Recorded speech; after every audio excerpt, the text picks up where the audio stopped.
Picture this. You are standing in the marble corridors of the Dome of Syria in Rome. 64 AD, the air is thick with incense and the metallic scent of fear through the gilded doorways. You can hear the soft plucking of a lyre, the haunting melody that seems to mock the screams echoing from the streets below. The emperor sits in his private theater, his plump fingers dancing across the strings while flames consume half the city. His eyes gleam with an artist's satisfaction as he watches his greatest performance unfold not on stage, but in the burning homes of a million souls. This is Nero, and tonight, Rome dies for his art. Before diving into these forgotten stories of survival and suffering, if you enjoy learning about the hidden truths of history, consider hitting that like button and subscribing for more content like this. And please comment below to let me know where you're listening from. I find it incredible that we re-exploring these ancient stories together from different parts of the world connected across time and space by our shared curiosity about the past. The man who would become history's most notorious performer was born Lucius Artemisius Aenobarbus in 37 AD, later adopted by Emperor Claudius and renamed Nero, Claudius Caesar Augustus Germanicus. But names meant nothing to him, only the spotlight from his earliest days. Nero displayed an obsession with performance that would define his reign and destroy an empire. He didn't just want to rule. He wanted to be remembered as the greatest artist who ever lived. When Nero became emperor at 17 and 54 AD, Rome expected a young man who would grow into leadership. Instead, they got a ruler who treated the empire like his personal stage. He would force senators to attend his poetry readings lasting 8 hours or more, with guards stationed at every exit to prevent escape. Those who dared to fall asleep would be carried out feigning death to avoid his wrath. Others would pretend to give birth during his performances, knowing that only childbirth was considered a valid reason to leave. But Nero's true obsession was with the theater. He performed in public something so scandalous that it horrified the Roman elite. Emperors were gods, not entertainers. Yet there he stood, sweating under stage lights, his voice cracking as he sang tragic roles, his face painted with the masks of heroes and villains. He competed in chariot races, fixing the results so thoroughly that he once won a 10-horse race after falling off his chariot entirely. The judges still awarded him the victory crown. The Great Fire of Rome in 64 AD became his masterpiece. While ancient sources debate whether he started the fire himself, what's undeniable is his reaction as flames devoured the city for 6 days and 7 nights. Nero saw opportunity. He commandeered a private stage and performed his own composition, The Sack of Troy, complete with costume changes and dramatic gestures while citizens died in the streets below. Later, he would use the cleared land to build his golden house, a palace so vast it covered roughly 300 acres of central Rome, complete with an artificial lake and a 120-foot bronze statue of himself. Nero's appetite for performance extended to his personal life with equally disturbing results. He kicked his pregnant wife, Poppaea Sabina, to death in 65 AD during a fit of rage, then married a young man named Sports, whom he had castrated to resemble his dead wife. He forced Boris to wear women's clothing and took him as a bride in a formal ceremony, complete with wedding veils and dowry. But even this wasn't enough. He later married another man, Pythagoras, in a ceremony where Nero played the role of bride, complete with bridal veil and traditional wedding night. The emperor's final performance came in 68 AD, when rebellions across the empire closed the curtain on his reign as enemy forces approached Rome. Nero couldn't bring himself to die by the sword like a proper Roman. Instead, he spent his final hours composing poetry and practicing dramatic death scenes. His last words, according to historian Suetonius, were, "What an artist dies in me." Even in death, he couldn't escape the spotlight. From the ashes of Nero's Rome, we travel forward to the Syrian sun of 218 AD, where another young emperor would make Nero's excesses seem almost restrained. Elagabalus born various avatars. Bassianus became emperor at 14 through his grandmother's political maneuvering. But unlike Nero's artistic obsessions, Elagabalus was consumed by religious fervor and sexual experimentation that would shock even the jaded Roman elite. Elagabalus worshipped the sun god allegorical. If he brought this Eastern deity to Rome with fanatical devotion, he built a massive temple on the Palatine Hill and forced the Roman Senate to watch as he performed bizarre rituals. He would dance around the altar in silk robes, his face painted with cosmetics, castrating himself in religious ecstasy. Roman historians describe him circumcising himself and forcing others to do the same, turning the sacred rituals of Rome into performances of Eastern mysticism. But his religious practices were only the beginning. Elagabalus experimented with gender and sexuality in ways that scandalized Rome. He appeared in public wearing women's clothing, complete with makeup and jewelry. He asked physicians to transform him into a woman, reportedly offering vast sums of money to any doctor who could perform such a procedure. He married multiple wives and husbands, sometimes simultaneously conducting ceremonies that mixed Roman traditions with Syrian customs. The emperor's marriage to Heraclius, a former slave and chariot driver, became one of his most notorious relationships.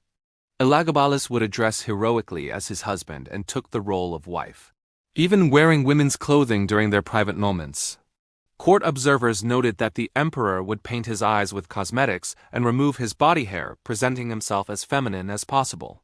He allegedly operated a brothel from the imperial palace, personally soliciting customers and taking payment for his services. Elagabalus. His reign lasted only 4 years, but his impact on Roman society was profound. He elevated his lovers to high positions, regardless of their qualifications. He appointed a chariot driver as prefect of the Praetorian Guard, the emperor's personal protection force. He made a former slave his chief advisor while dismissing experienced senators and generals. The Roman elite watched in horror as their ancient traditions crumbled under the weight of an emperor who seemed determined to destroy everything they held sacred. The end came in 222 AD when the Praetorian Guard, led by his own grandmother, Julia Massa, assassinated the 18-year-old emperor. His body was dragged through the streets of Rome, then thrown into the Tiber River. The Senate ordered his name removed from all official records, a punishment called damnatio memoria, the condemnation of memory. Yet history remembered him anyway as one of the most bizarre and controversial rulers in Roman history. The madness of absolute power reached perhaps its most extreme expression in Caligula.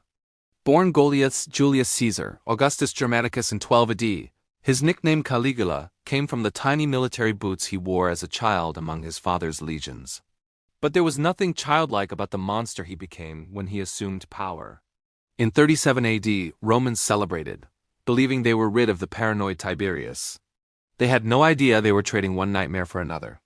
Caligula's descent into madness began subtly. He restored democratic elections, freed political prisoners, and gave generous bonuses to the Praetorian Guard. But after falling seriously ill in 37 AD, he emerged from his sickbed transformed. Some historians believe he suffered from temporal lobe epilepsy. Others suggest poisoning. But the cause mattered less than the result. An emperor who believed he was a living god. His first acts of divine madness involved conversations with statues. Palace servants reported finding him deep in discussion with the statue of Jupiter, sometimes arguing violently with the marble figure. He would cover the statue's head with a cloth when lightning struck, believing Jupiter was trying to frighten him. He built a bridge from his palace to the temple of Jupiter so he could visit his fellow god more easily. Gods reported hearing him laughing and talking to invisible companions throughout the night. But Caligula's cruelty distinguished him from mere madness. He forced senators to run alongside his chariot for miles, then laugh as they collapsed from exhaustion. He made elderly nobles fight in gladiatorial contests, watching with delight as they struggled to lift their weapons. During one banquet, he suddenly burst into laughter. When his guests asked what amused him, he replied, "I just realized I could have you all killed with a single word." The laughter died in the dining hall.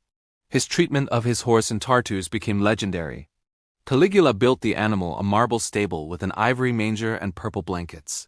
He appointed the horse as a priest and allegedly planned to make it a consul, one of Rome's highest offices. Dinner guests were required to speak to and serve Tartus with the same respect they showed the emperor. The horse ate from golden bowls and drank wine from jeweled goblets, while senators' families starved from Caligula's excessive taxation. The emperor's sexual appetites were equally disturbing. He committed incest with all 3 of his sisters, openly boasting about these relationships at public gatherings.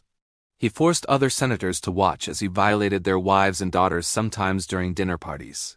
He would send soldiers to drag women from their homes for his pleasure, then return them hours later, often describing in detail what he had done to their husbands and fathers.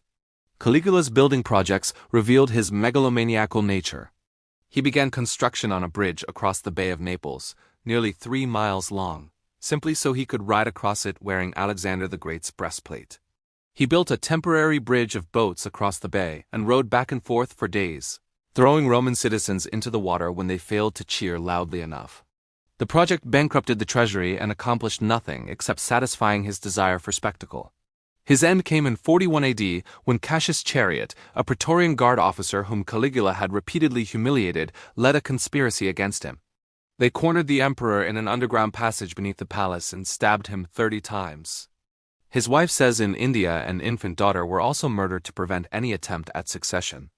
The Senate attempted to restore the Republic, but the Praetorian Guard had already proclaimed Claudius emperor, ending the brief dream of freedom. From the marble halls of Rome, we journey to the windswept steppes of the Mongol Empire, where Genghis Khan, born Temujin around 1162 AD, would unite the nomadic tribes through brutality that made Roman excess seem civilized. But his most bizarre habit wasn't his military tactics. It was his obsession with biological warfare and psychological torture that revealed a mind as calculating as it was cruel. Genghis Khan's rise from a tribal outcast to the ruler of the largest contiguous empire in history began with a simple philosophy: total submission or total destruction. But his methods of achieving this submission were far from simple. He perfected the art of terror as a weapon, using it to break enemies well before the first arrow was fired. His most disturbing practice was the systematic use of plague victims as weapons of war. During the siege of Cafa in 1347 AD, Mongol forces catapulted plague-infected corpses over the city walls, one of the first recorded uses of biological warfare. But this wasn't Genghis Khan's innovation. It was his successors copying techniques he had pioneered decades earlier. Khan's armies collected disease, animals, and human corpses, storing them in specialized wagons that followed his forces when attacking fortified cities. They would launch these rotting projectiles using giant catapults, spreading disease and terror simultaneously. The Great Khan's personal habits were equally unsettling.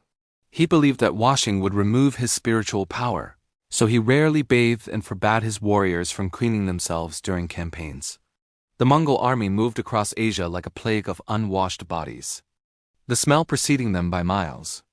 Enemy scouts could track their movement by the stench alone. Khan believed this filth made his warriors more fearsome and spiritually powerful. His treatment of conquered peoples revealed a mind that understood psychological warfare better than any general before him. He would spare skilled craftsmen and engineers, but execute every man taller than a wagon wheel, ensuring that only the young and traumatized survived to spread terror.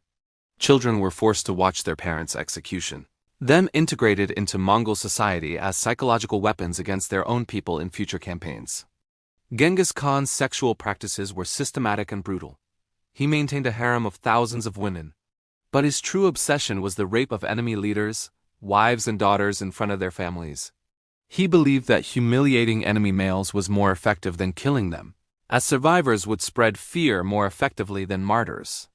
His armies were instructed to bring him the most beautiful women from every conquered city, not for pleasure, but as trophies of psychological domination. The Khan's death in 1227 AD was as mysterious as his life was brutal.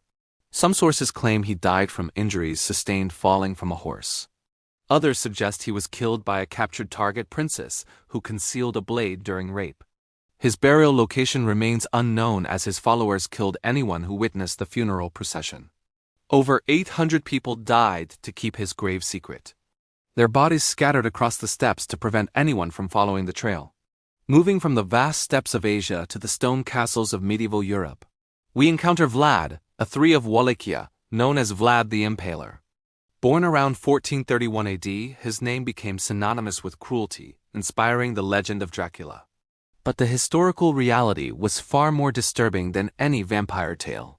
Vlad's obsession with empowerment wasn't random sadism.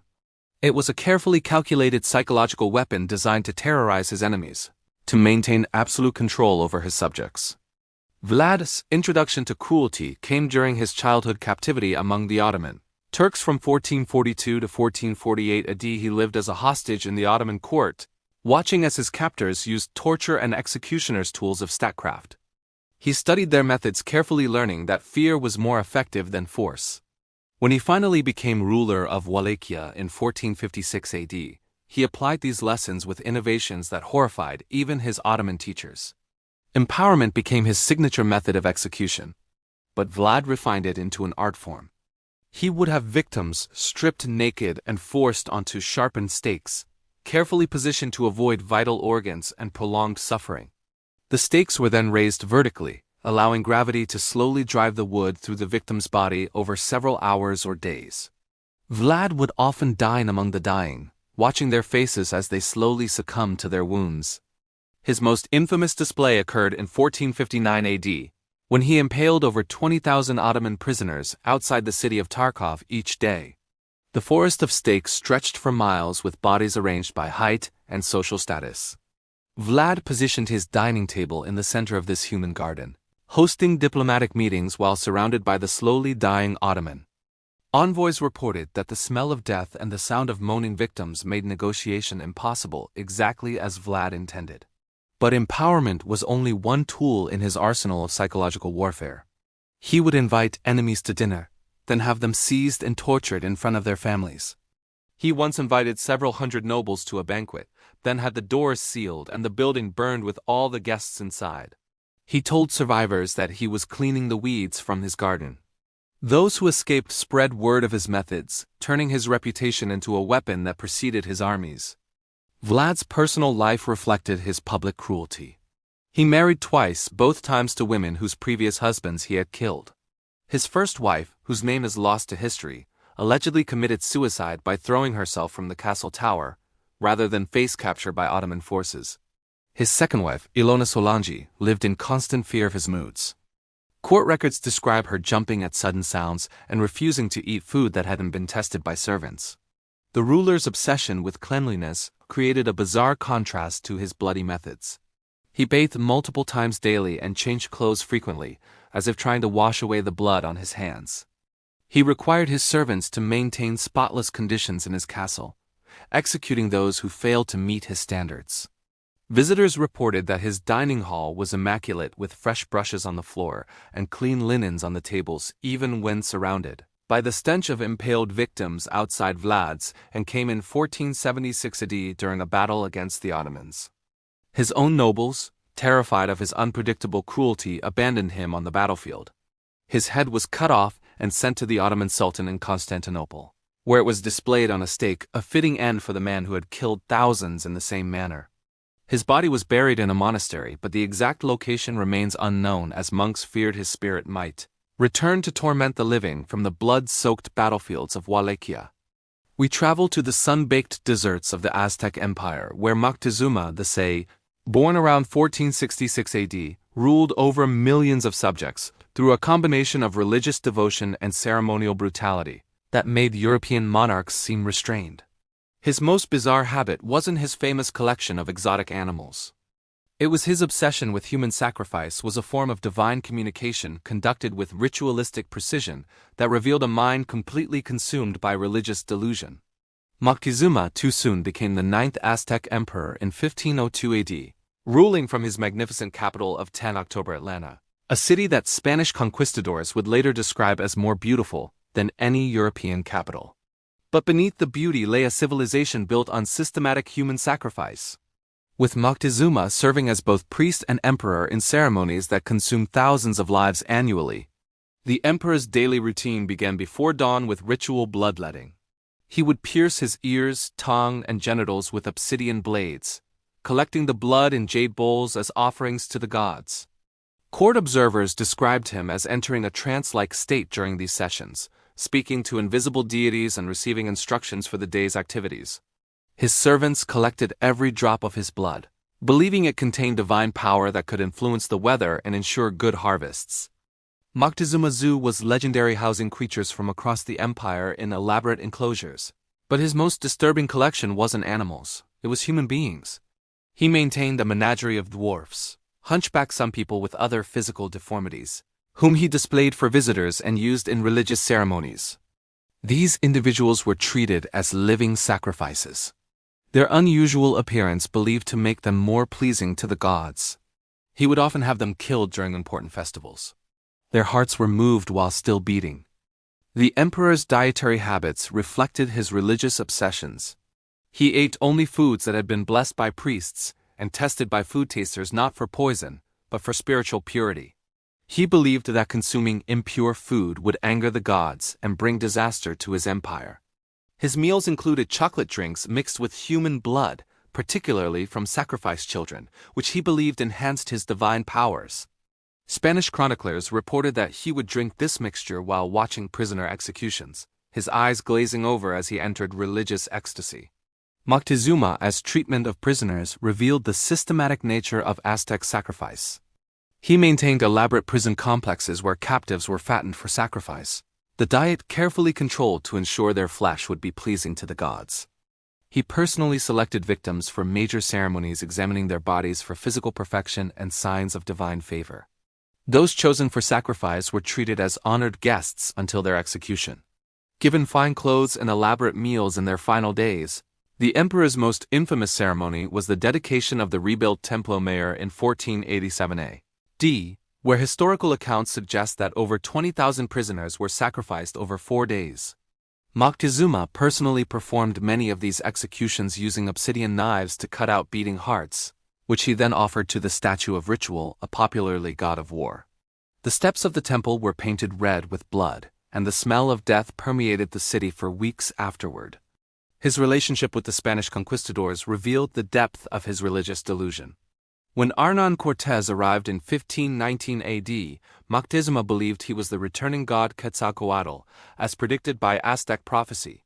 He welcomed the Spanish with elaborate ceremonies, offering them gold and precious stones, while his advisors warned that the strangers intended to conquer his empire.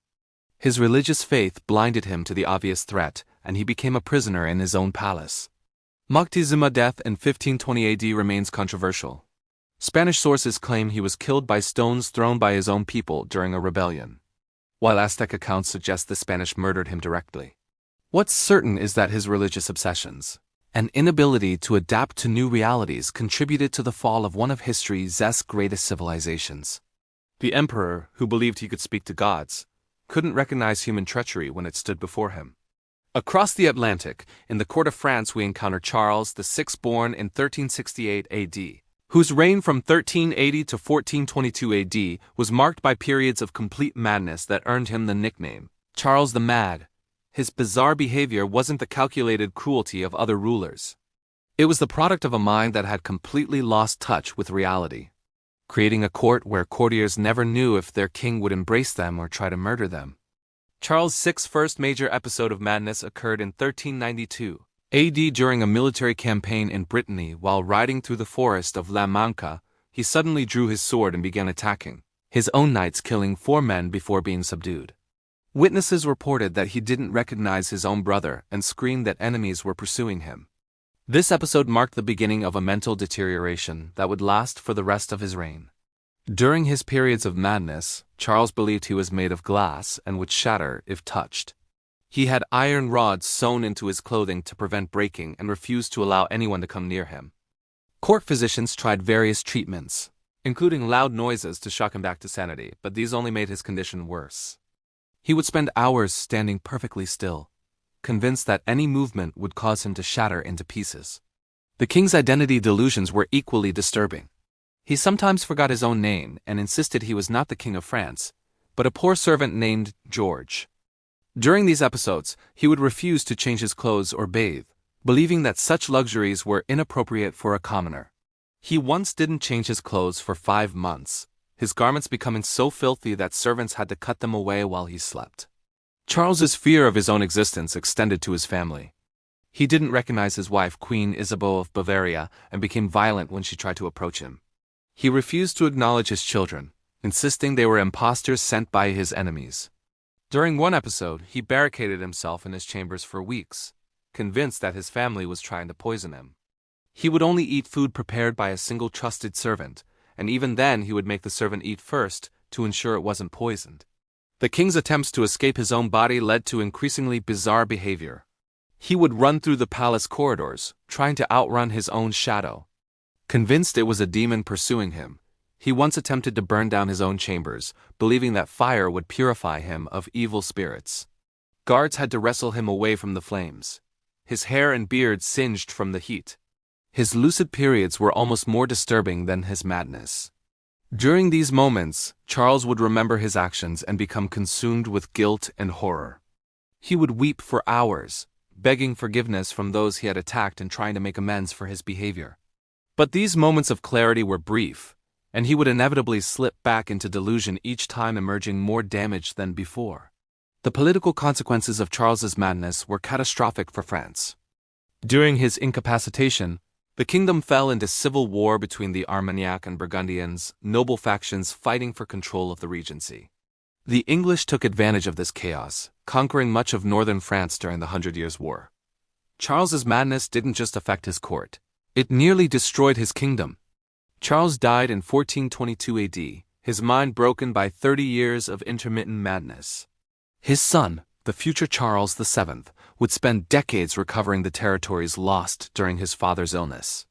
The Mad King's legacy served as a stark reminder that royal blood offered no protection against mental illness, and that a ruler's personal demons could become a nation's nightmare. From the troubled courts of medieval France, we journey to the harsh landscape of 16th century Russia, where Ivan, the fourth known as Ivan the Terrible, born in 1530 AD, would earn his fearsome reputation through a combination of paranoid delusion and systematic cruelty that made previous tyrants seem almost benevolent. His most bizarre habit wasn't his famous fits of rage. It was his obsession with religious ritual, combined with sexual violence that revealed a mind completely consumed by contradictions. Ivan became Grand Prince of Moscow at age 3, following his father's death.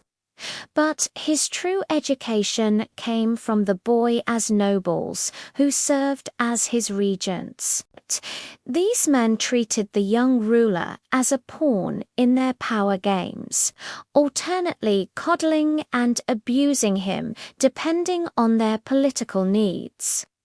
Ivan later recalled watching the same men who bowed to him publicly torture and execute their rivals, teaching him that cruelty was the language of power. His first act of independent rule came at age 13, when he ordered the execution of Andrei Cheruschi, a boy who had humiliated him. Ivan didn't simply have him killed, he had him thrown to a pack of hunting dogs, then watched as they tore the man apart. The other boys were forced to witness this execution, learning that their young ruler had absorbed their lessons about fear and control all too well. Ivan's obsession with religious ritual created a bizarre contrast to his violent nature. He would spend hours in prayer, prostrating himself before icons until his forehead bled from striking the stone floor. He memorized vast portions of religious texts and could quote scripture during his most violent rages. Witnesses described him alternating between prayers and executions, sometimes in the same breath, as if seeking divine approval for his cruelty. The creation of the Opera China in 1565 AD marked Ivan's complete descent into paranoid madness. This was his personal army of black-clad horsemen who carried symbols of a dog's head and a broom, representing their mission to bite and sweep away the Tsar's enemies. The opportunists were given unlimited power to torture and execute anyone even suspected of treason, which eventually included most of the Russian nobility. Ivan's sexual appetites were as disturbing as his political methods. He maintained a harem of hundreds of women, but his true pleasure came from rape and murder. He would have young women brought to his chambers, then torture them sexually before having them killed. His guards reported hearing screams from his private rooms at all hours, followed by the sound of bodies being dragged away. He once boasted to foreign ambassadors that he had enjoyed over 1,000 virgins.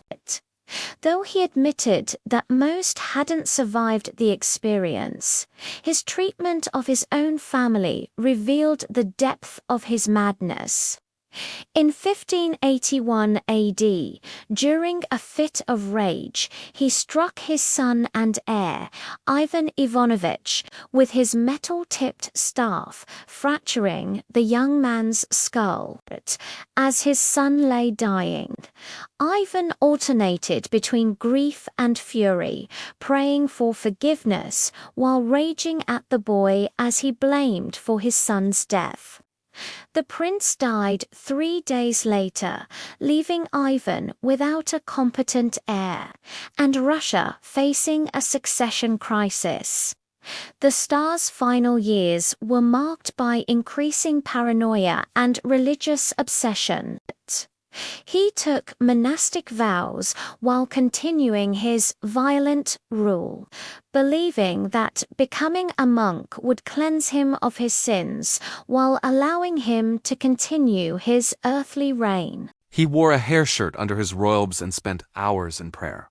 But these religious practices only seemed to fuel his cruelty rather than restrain it. Ivan's death in 1584 came while he was playing chess with a boy, Boris Godunov. He suddenly collapsed, possibly from a stroke, though some historians suggest poison. His last words were reportedly a prayer for forgiveness. But his legacy of terror would haunt Russia for generations. The time of troubles that followed his death nearly destroyed the Russian state as various factions fought for control of the throne. He had weakened through his paranoid rule from the frozen steppes of Russia. We traveled to the opulent court of the Ottoman Empire, where Ibrahim II, born in 1615 AD, earned the title Ibrahim the Mad, through a combination of sexual obsession and religious delusion. That would make him one of history's most bizarre rulers. His reign from 1640 to 1648 AD was marked by an insatiable appetite for women and a complete disconnection from reality that nearly destroyed one of the world's most powerful empires. Ibrahim's path to madness began in childhood, when he spent his early years confined to the palace cage, a luxurious prison where potential heirs were kept to prevent them from challenging the reigning sultan. For 22 years, he lived in this golden captivity. His only companions, eunuchs and concubines, his only entertainment books and musical instruments. This isolation from the real world created a mind that confused fantasy with reality, pleasure with power. When Ibrahim became sultan in 1640, following his brother married the fourth Steph, he emerged from his cage completely unprepared for rule. His first act was to demand that his entire harem be replaced with new women, as he believed the previous concubines had been contaminated by his brother's presence. He sent agents throughout the empire to collect the most beautiful women, regardless of their social status or marital situation. Building a harem that eventually contained over 1,000 women, his obsession with female beauty reached pathological extremes. Ibrahim would spend entire days examining his concubines naked, ranking them by various physical attributes and keeping detailed records of their measurements. He developed specific fetishes for different body types, at one point becoming obsessed with overweight women after falling in love with a 330-pound concubine, nicknamed Sugar Cube. He issued imperial decrees requiring all provinces to send in their heaviest women. Believing that obesity was a sign of divine favor, the Sultan's daily routine revolved entirely around sexual gratification. He would wake each morning and select different women for elaborate sexual games, often involving multiple partners simultaneously. Palace servants reported that he would sometimes spend 12 hours in his private chambers, emerging only to eat or pray. His sexual appetite was so voracious that palace physicians constantly treated him for exhaustion and dehydration. Ibrahim's treatment of his concubines revealed the cruelty beneath his obsession. He would have women sewn into leather bags and thrown into the Bosphorus if they displeased him. Believing that drowning would purify their souls, he once ordered the execution of his entire harem, nearly 300 women, because he suspected one of them of infidelity. The mass drowning took 3 days to complete, with palace guards rowing boats full of struggling women to the deepest parts of the strait. The spending on luxury items for his harem bankrupted the empire. He covered the walls of his private chambers with sable fur, costing more than the annual revenue of several provinces. He had pillows stuffed with crushed pearls and imported rare perfumes from across the known world. He commissioned a throne made entirely of amber and had his bathing pools filled with rose water and milk. Meanwhile, his soldiers went unpaid and his subjects starved from excessive taxation. The Sultan's religious practices were as bizarre as his sexual obsessions. He believed that his lust was divinely inspired and that satisfying his sexual desires was a form of worship. He would pray before entering his harem, asking Allah to bless his activities and grant him greater stamina. He commissioned religious scholars to write treatises justifying his behavior, paying them enormous sums to find passages in Islamic law that supported his lifestyle. Ibrahim's disconnection from reality became complete when he decided to personally lead a military campaign against Crete in 1645. He had never seen a battle and had no military experience. But he believed his divine protection would ensure victory.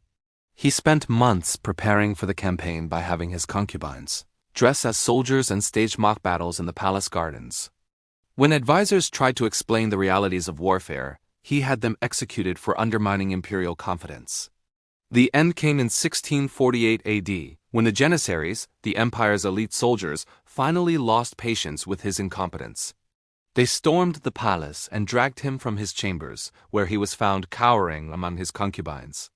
His own mother, the Valide Sultan, reportedly gave permission for his execution, saying that he had brought shame to the Ottoman dynasty. He was strangled with a silk cord. The method for executing Ottoman royalty while his terrified concubines watched from behind their veils from the perfume chambers of the Ottoman court. We journey to the court of 17th century France, where Louis XIV, born in 1638 AD, would earned the title Sun King through an obsession with ceremony and control that transformed absolute monarchy into a bizarre theatrical performance. His reign from 1643 to 1715 AD was marked by ritualistics so extreme that it turned every aspect of daily life into a stage production, with courtiers as unwilling actors in his grandiose delusion. Louis XIV's obsession with ceremony began in childhood when his mother and of Austria and chief minister Cardinal Mazarin used elaborate court rituals to maintain royal authority during the regency. The young king learned that every gesture, every word, every moment of his existence was a performance that reinforced his divine right to rule. By the time he reached adulthood, he had internalized this lesson so completely that he couldn't distinguish between public performance and private reality. The king's morning routine, known as the lever, became a sacred ritual that could take up to 2 hours. 24 courtiers had specific roles in his awakening ceremony, from the duke, who had the honor of pulling back the bed curtains, to the prince who handed him his shirt. Each action was performed in precise order, with participants bowing at specific moments and speaking only when addressed directly. The king would sit motionless during the ceremony, his face expressionless, as if he were a statue being dressed by worshippers. His eating habits were equally ritualized. Every meal became a public performance, with specific courtiers assigned to taste his food, serve his wine, and even hand him his napkin. He never ate in private. Believing that dining was a royal duty that should be witnessed by his subjects, the king would consume enormous quantities of food, often 4 bowls of soup, a whole chicken, multiple cuts of meat, and several desserts, while maintaining perfect posture and royal composure. Courtiers were required to stand throughout these meals, sometimes for hours, while he ate in regal silence. Louis XIV's obsession with his own appearance reached pathological levels. He spent hours each morning in front of mirrors, examining his face for signs of aging or imperfection. He wore elaborate wigs that cost more than most nobles' annual income, some standing over 2 feet tall and requiring special doorways in palace rooms. His collection of over 1,000 wigs was maintained by a staff of 40 wigmakers who worked exclusively for the royal household. He changed his clothes up to 6 times daily, each outfit requiring a formal ceremony with specific protocols for dressing and undressing. The construction of the sky became his ultimate expression of controlled reality.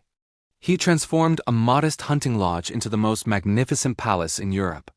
But his true innovation was creating a court system that turned nobility into prisoners of ceremony. Every aspect of life at Versailles was regulated by Byzantine protocols that kept the aristocracy focused on trivial matters while he consolidated absolute power. Nobles competed for the privilege of watching him eat, sleep, and use the bathroom. The former independence replaced by desperate hunger for royal attention. His courtiers' lives became nightmarish performances.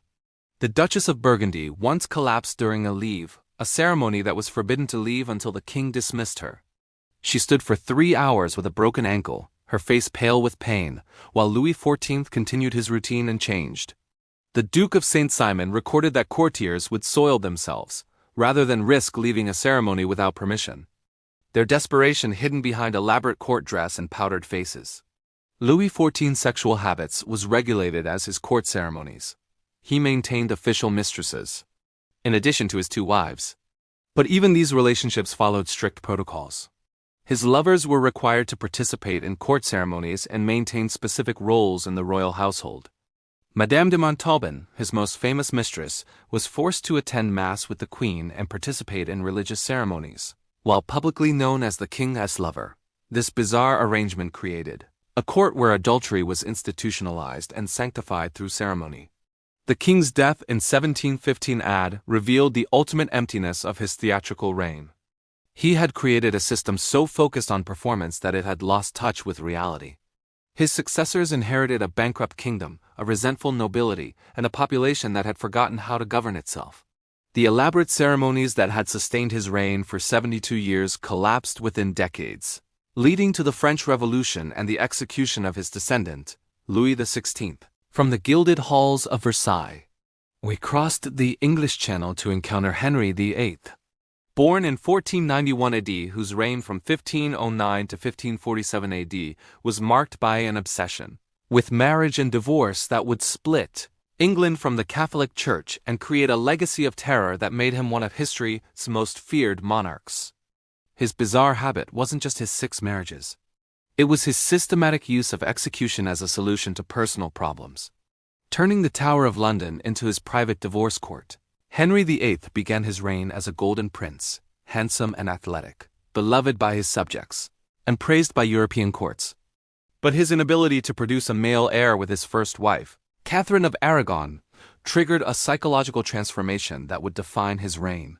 His obsession with male succession wasn't just political. It was a personal torment that consumed his thoughts and drove him to increasingly desperate measures. The king's break with Rome in 1534 AD over his divorce from Catherine revealed the extremes he would pursue to satisfy his desires. He declared himself supreme head of the Church of England, not from religious conviction, but from sexual frustration. He systematically destroyed England's monasteries, seizing their wealth and land. But his true innovation was using theological arguments to justify personal vendettas. He executed Thomas More and John Fisher, 2 of England's most respected scholars, simply because they wouldn't acknowledge his authority over the Pope. His treatment, his wives revealed a pattern of obsession, followed by murderous rage. Anne Boleyn, whom he pursued for 7 years and married in secret, was executed on charges of adultery and treason after failing to produce a male heir. The evidence against her was fabricated, but Henry convinced himself of her guilt through his own paranoid delusions. He watched her execution from his palace window, then celebrated their daughter Elizabeth's illegitimacy. Within hours of her mother's death, Henry's physical transformation paralleled his psychological deterioration. By middle age, he had grown enormously fat, his legs covered with festering ulcers that gave off a smell so putrid that courtiers could detect his presence from rooms away. His armor had to be constantly enlarged, and he required mechanical lifts to mount his horse.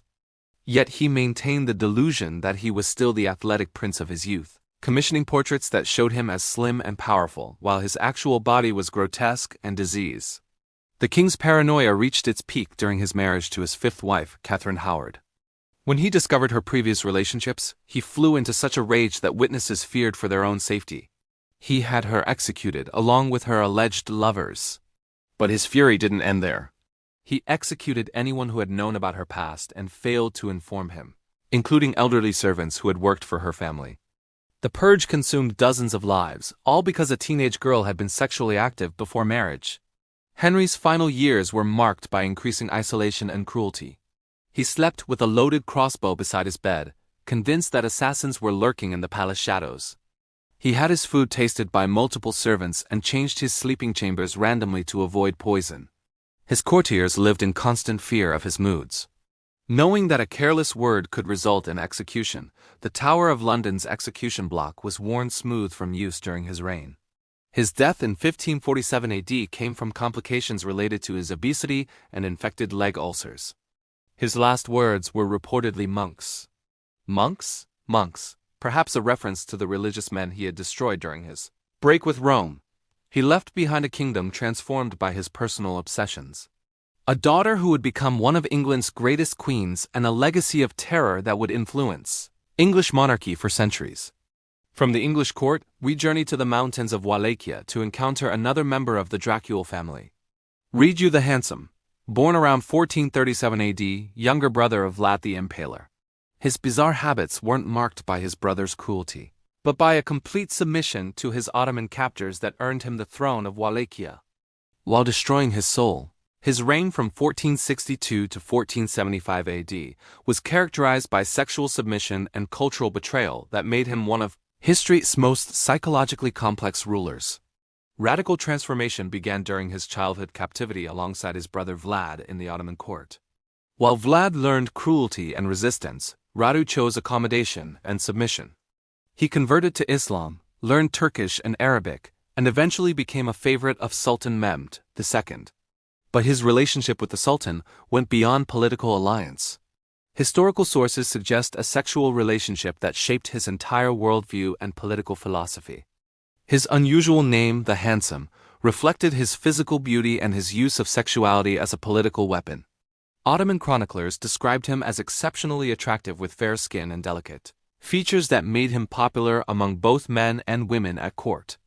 He used his appearance to gain influence, reportedly serving as the Sultan's lover while maintaining relationships with other powerful Ottoman officials. His beauty became his primary political asset, a tool he wielded with calculated precision. When Ravi became ruler of Wallachia in 1462 AD, he brought Ottoman customs to his Christian kingdom with an enthusiasm that shocked his subjects. He built mosques in Wallachia and cities, invited Turkish settlers to colonize his lands, and implemented Islamic law alongside traditional Romanian customs. His court became a bizarre hybrid of Christian and Islamic traditions, with Orthodox priests serving alongside Muslim clerics in ceremonies that confused and disturbed his subjects. His relationship with his brother Vlad created one of history's most psychologically complex sibling rivalries. While Vlad impaled thousands of Ottoman prisoners, Radu welcomed Ottoman settlers with open arms. They fought multiple battles against each other, with Radu leading Ottoman forces against his own brother's army. The psychological toll of this conflict was evident in Ramsay's behavior. He would reportedly weep after victories against Vlad's forces. Torn between loyalty to his benefactors and love for his brother, Radu's sexual practices reflected his psychological submission to Ottoman authority. He maintained a harem of both men and women modeled on the Sultan's court. But his primary relationship were with Ottoman officials and visiting dignitaries. He used sexual favors as diplomatic tools, hosting elaborate parties where political negotiations occurred alongside sexual encounters. His court became known throughout the Ottoman Empire as a place where any pleasure could be obtained for the right price. The ruler's treatment of his Christian subjects revealed the depth of his cultural transformation. He forced Orthodox churches to include Islamic prayers in their services and required Christian nobles to learn Turkish. He appointed Muslim administrators to govern Christian villages and imposed Ottoman taxation systems that enriched Turkish merchants while impoverishing his own people. His subjects began to see him not as their king, but as a Turkish puppet who had sold his soul for power. Ravaged death in 1475 AD came during a final attempt to reconcile with his brother Vlad. Historical accounts suggest he was poisoned by his own nobles, who had grown tired of his pro-Ottoman policies. His final words were reportedly spoken in Turkish, not Romanian, symbolizing his complete cultural transformation. He was buried according to Islamic rites, despite being born Christian, his grave facing Mecca rather than Jerusalem. From the cultural confusion of medieval Wallachia, we travel to the sophisticated courts of medieval Baghdad, where Hakim Bey Amarilla, born around 985 AD, ruled the Fatimid Caliphate from 996 to 1021. Add with a combination of religious fanaticism and personal eccentricity that made him one of history's most bizarre rulers. His reign was marked by random prohibitions architecture, rule obsessions and claims of divinity that revealed a mind completely disconnected from reality. Al-Hakim's rise to power came at age 11 following his father's death, but his education was overseen by eunuchs and religious scholars who filled his mind with mystical theories and apocalyptic prophecies. He became convinced that he was a divine incarnation of the final Imam prophesied to appear before the end of times. This delusion shaped every aspect of his rule, from his bizarre laws to his treatment of his subjects. His first act as an independent ruler was to prohibit the consumption of certain vegetables, believing that foods with strong flavors corrupted the soul. He banned onions, garlic and leeks throughout his territory, with violators subject to severe punishment. He then extended these prohibitions to include grapes, honey, and various spices, creating a dietary system so restrictive that his subjects struggled to find acceptable food. His reasoning was that bland food purified the spirit and prepared believers for spiritual enlightenment. Al-Hakim's obsession with controlling human behavior extended to bizarre regulations governing daily life. He prohibited people from working during daylight hours, believing that darkness was more spiritually pure than sunlight. He banned women from leaving their homes except during specific hours and required them to wear veils, so thick they could barely see. He prohibited the making of women's shoes, believing that the sound of female footsteps was sexually provocative and distracted men from religious contemplation. The caliph's architectural projects revealed his megalomania and disconnection from practical reality. He began construction on the Hall of Wisdom, intended to be the largest library in the world. But his plans were so grandiose that the building was never completed, so thick they could barely see. He prohibited the making of women's shoes, believing that the sound of female footsteps was sexually provocative and distracted men from religious contemplation. The caliph's architectural projects revealed his megalomania and disconnection from practical reality.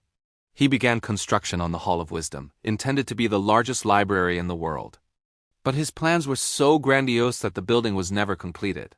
He ordered the construction of numerous mosques, but each had to be built according to his specific visions, which he claimed came from divine revelation. Many of these structures were demolished and rebuilt multiple times when he received new revelations about their proper design. His treatment of religious minorities reflected his unstable personality. He ultimately persecuted and protected Christians and Jews, depending on his mood and his latest mystical insights. He once ordered the destruction of all churches and synagogues in his territory, then reversed the decision and paid for their reconstruction. He forced Christians to wear heavy wooden crosses and required Jews to wear distinctive clothing, then abolished these requirements and invited persecuted minorities to serve in his administration. Al-Hakim's claims of divinity reached their peak when he declared himself the final incarnation of God on earth. He required his subjects to prostrate themselves in his presence and commissioned religious scholars to write treatises proving his divine nature. He claimed to perform miracles and insisted that his dreams were prophetic visions that revealed God's will. His followers, known as Druze, still exist today and consider him a divine figure. Though most contemporary Muslims viewed him as a dangerous heretic, the caliph's mysterious in 1021 AD, while riding alone in the desert, has never been explained. Some historians believe he was murdered by his own guards. Others suggest he staged his own death to escape the pressures of rule. His blood-stained clothes were found on a hillside, but his body was never recovered. His followers claimed he had ascended to heaven while his enemies celebrated his apparent death. The truth died with him in the desert sands from the mystical courts of medieval Cairo. We journey to the harsh landscapes of 18th century Afghanistan, where Ahmad Shah Durrani, born around 1722 AD, founded the Durrani Empire through a combination of military genius and personal habits so bizarre they became legend among his own troops. His reign from 1747 to 1772 AD was marked by an obsession with his own beard and a collection of severed heads that he treated as trusted advisors. Ahmad Shah's rise to power began with the assassination of Nader Shah of Persia in 1747 AD as commander of Nadia's Afghan bodyguard. Ahmad could have been killed alongside his master, but his reputation for personal cleanliness and his magnificent beard saved his life. Persian nobles, impressed by his grooming habits and his treatment of his facial hair as a sacred object, allowed him to return to Afghanistan with a portion Nadia's treasury. His obsession with his beard went far beyond normal grooming. He would spend hours each morning oiling and braiding his facial hair, which eventually grew to reach his waist. He employed a team of specialist barbers whose only job was maintaining his beard, washing it with imported oils and perfumes, and ensuring that not a single hair was damaged or displaced. He believed his beard contained his spiritual power and that damaging it would cause his empire to collapse. Ahmad Shah's collection of severed heads began as a military practice, but evolved into something far more disturbing. After each victory, he would personally select the heads of enemy commanders and have them preserved, using techniques learned from Persian court physicians. These heads were then mounted on stakes in his tent, where he would hold conversations with them before making important decisions. His reported hearing him asking the heads for military advice and seeming to listen to their responses. The king's daily routine involved consulting his collection of preserved heads before making any major decision. He named each head according to the deceased's rank and accomplishments, treating them as a council of war advisors. Visitors to his court were horrified to see him speaking earnestly to rotting skulls, their eye sockets empty and their flesh mummified, while he nodded as if receiving valuable counsel. His soldiers began to believe that king could communicate with the dead. His treatment of living advisors was equally strange. Ahmad Shah would only accept advice from men who had never cut their beards, believing that facial hair was connected to wisdom and spiritual power. He dismissed experienced generals who trimmed their beards and promoted younger officers based solely on the length and thickness of their facial hair. His court became populated with heavily bearded men of questionable competence, their long facial hair their primary qualification for high office. Ahmad Shah's military tactics incorporated his psychological peculiarities with devastating effect before battles. He would display his collection of heads to enemy forces, claiming that the spirits of dead warriors fought alongside his army. He would ride into battle with several preserved heads attached to his saddle, their empty sockets seeming to stare at his enemies. This psychological warfare was remarkably effective, as many opposing forces fled rather than face an army led by a man who spoke to the dead. His personal hygiene extended beyond his beard to encompass his entire body. He bathed multiple times daily, using water imported from specific mountain springs, believing that cleanliness was connected to military victory. He required his soldiers to maintain similar standards, making the Afghan army possibly the cleanest military force of its era. His enemies often detected their approach by the smell of soap and perfumed oils, rather than the usual odors of unwashed warriors. Ahmad Shah's death in 1772 AD was as bizarre as his life. He died of cancer but spent his final weeks giving detailed instructions for the preservation of his own head, wanting to ensure he could continue advising his successors from beyond the grave. His son, Timur Shah, followed these instructions, keeping his father's preserved head in the royal palace for several years before finally burying it, according to Islamic law. The empire Ahmad had built through his strange genius collapsed within decades of his death. From the mountains of Afghanistan, we traveled to the palaces of 16th century India, where Akbar the Great, born in 1542 AD, ruled the Mughal Empire from 1556 to 1605 AD, with a combination of religious tolerance and personal eccentricity that made him one of history's most complex rulers. His bizarre habit wasn't cruelty or excess.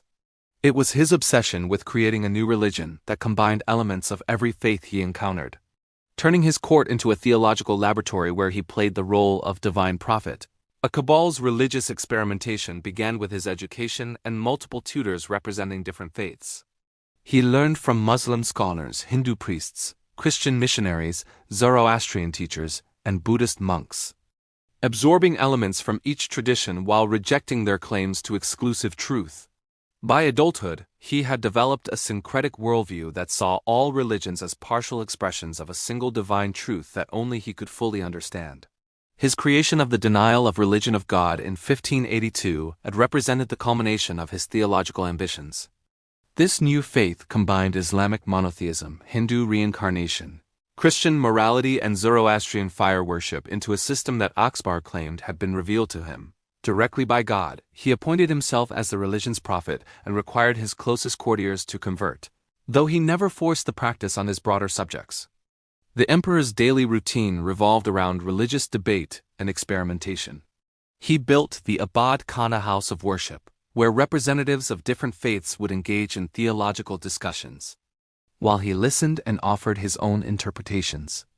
These sessions could last for hours, with Akbar questioning priests and scholars about their beliefs while developing his own theories about divine truth.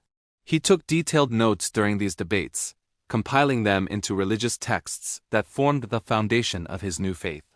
Like Barr's treatment of religious art reflected his sympathetic approach. He commissioned paintings that depicted Hindu gods alongside Islamic calligraphy, Christian symbols next to Buddhist iconography. His court artists created works that would have been considered blasphemous by Orthodox believers of any faith, but which Akbar saw as expressions of universal truth. He personally designed religious ceremonies that incorporated elements from multiple traditions, creating rituals that confused and sometimes horrified visitors to his court. His marriage practices reflected his religious philosophy. He married Hindu, Muslim, and Christian wives, not just for political alliance, but to demonstrate the unity of different faiths under his rule. Each wife was allowed to practice her own religion, and Akbar would participate in their various religious ceremonies, seeing them as different paths to the same divine truth. His court became a living example of religious tolerance that was unprecedented in the medieval world. The emperor's intellectual curiosity extended to his approach to governance.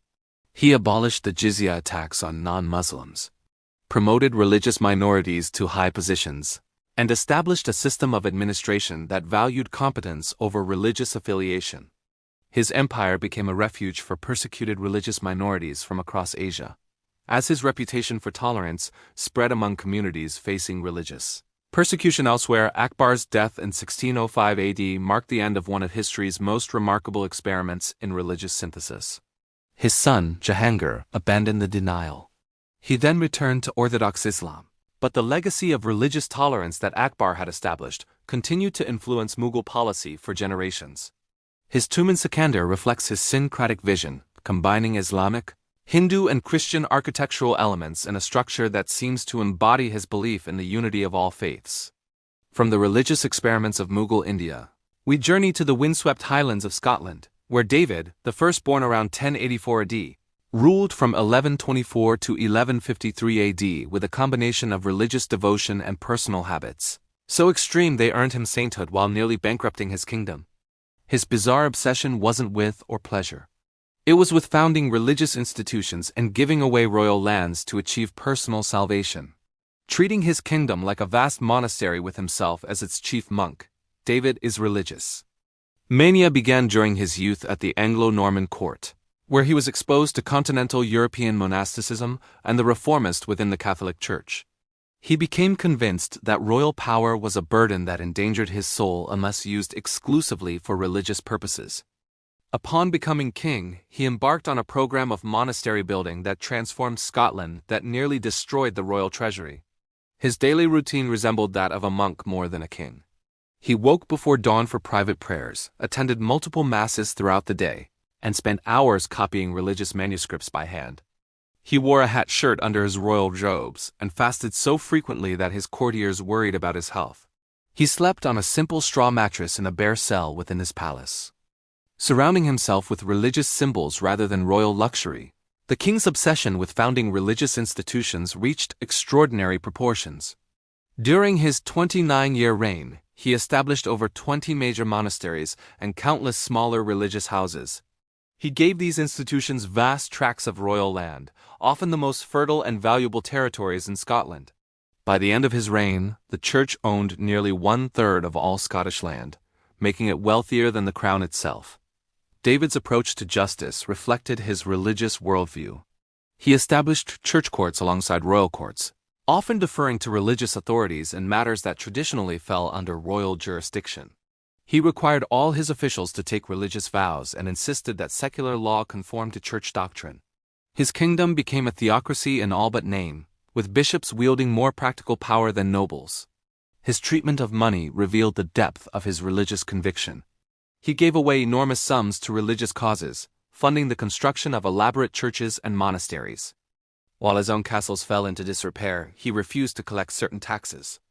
Believing that royal wealth was spiritually corrupting, he personally distributed alms to the poor, sometimes giving away his own clothing to beggars. Much to the horror of his courtiers, the king's marriage to Matilda of Huntingdon was conducted more like a religious ceremony than a royal wedding. He insisted that their relationship remain celibate except for the minimum necessary to produce an heir, viewing sexual pleasure as incompatible with his spiritual goals. The court was described by visitors as resembling a monastery more than a palace, with constant prayers, religious ceremonies, and theological discussions, replacing the usual entertainments of medieval royalty. David's military campaigns were conceived as religious crusades rather than political conquests.